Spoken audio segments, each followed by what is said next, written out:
I had very little information going out there. I had no survival experience like I talked about, and I only knew a few things about survival.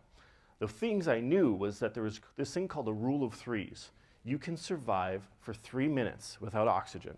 You can survive for 3 hours without shelter in extreme circumstances. You can survive for 3 days without water, and you can survive for 30 days without food. I understood that the most important things for me to accomplish out there were fire, water, shelter, and food. Well, you guys are shaking your head. You can't make it 30 days without food? It's rough. I'll tell you what. Going a week without food was brutal. I learned a lot of lessons while I was out there. A lot of very, very impactful, deep lessons. Unfortunately, we don't have enough time to go through all of those, so we're going to talk about 3 today. The 3 main lessons I learned out there was to take it one day at a time. The problem of day 60 was just too huge. You have to take it one day at a time. You have to find small things to be thankful for, little things that you're able to focus on and keep your motivation up. And you also have to find your purpose. It's so important to have a purpose. If you don't have a purpose, you're going to quit. You're going to phase out. You're not going to make it. During the casting process, they asked us a whole lot of questions. I mean, just tons and tons of questions, but one stuck out in my mind. They asked me, where would you least like to go? And I said, oh, please don't send me to northern Minnesota. And they said, no, where do you really not want to go? And I said, oh man, I had no idea where in the world they were going to send me. I had no clue. And I said, man, I really don't want to go to the Amazon. I mean, can you imagine the Amazon? How brutal that would be? It's wet. Everything's damp. It's impossible. Like fire. There's piranha. There's vampire fish. Vampire fish have teeth that are like that long.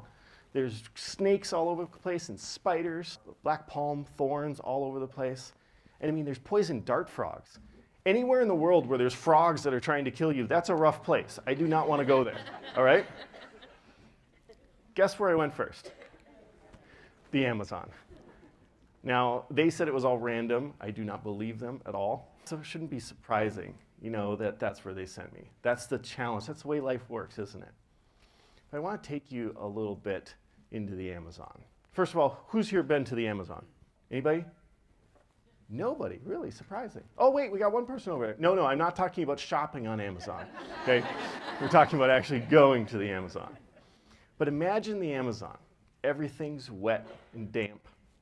As you walk along, your feet sink into the soft, mushy ground of the decomposing leaves and foliage that's fallen on the ground. As you walk around, you're stepping in places that likely nobody's ever stepped before. As you walk around, you're stirring things up, and as you step down, everything's scurrying, all these little bugs and creatures are scurrying out of your way. The smell of decomposing leaves is wafting up into your face, into your nose. The vines are brushing across your face. You're breathing in this deep, humid, thick air. That's life in the Amazon. And as you're walking along, trying to watch your feet so that you don't step on anything you're not supposed to, all of a sudden you stop in mid-step. And you see something out of the corner of your eye, and right up here, there's a spider suspended in midair about the size of your hand. One more step, and you would have stepped into a 20-foot wide web stretched between a couple trees. And what happens when you step into a big web? It wraps around you, right? And as you're fighting, you're scrambling, trying to get out of it. It's sticking to your hair and to your arms, and the spider's scrambling all over your body as you try to escape. That's the Amazon. Sounds like fun, right? It's brutal. You don't belong. You are out of place there completely. Everything in the Amazon is either trying to scare you away or it's trying to eat you. It's doing everything it can to try to get to that soft, white, northern Minnesota boy flesh, okay? And it will stop at nothing until it gets there.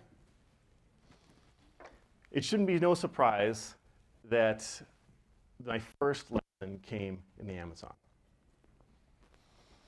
I understood that I needed to take it one day at a time.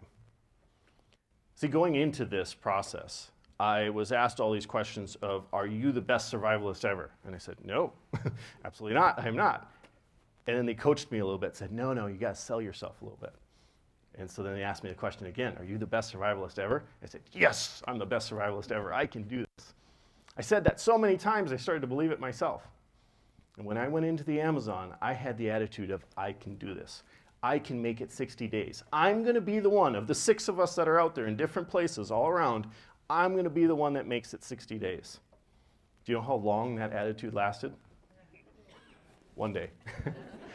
By the end of the first day, I realized I cannot make it 60 days. It's absolutely impossible. There was no way that anybody could ever make it 60 days. So I realized that I needed to break the challenge down into smaller, more manageable pieces. I needed to break it down into something that I could handle. And what I needed to do was cut it down into small, manageable pieces and take it 1 day at a time.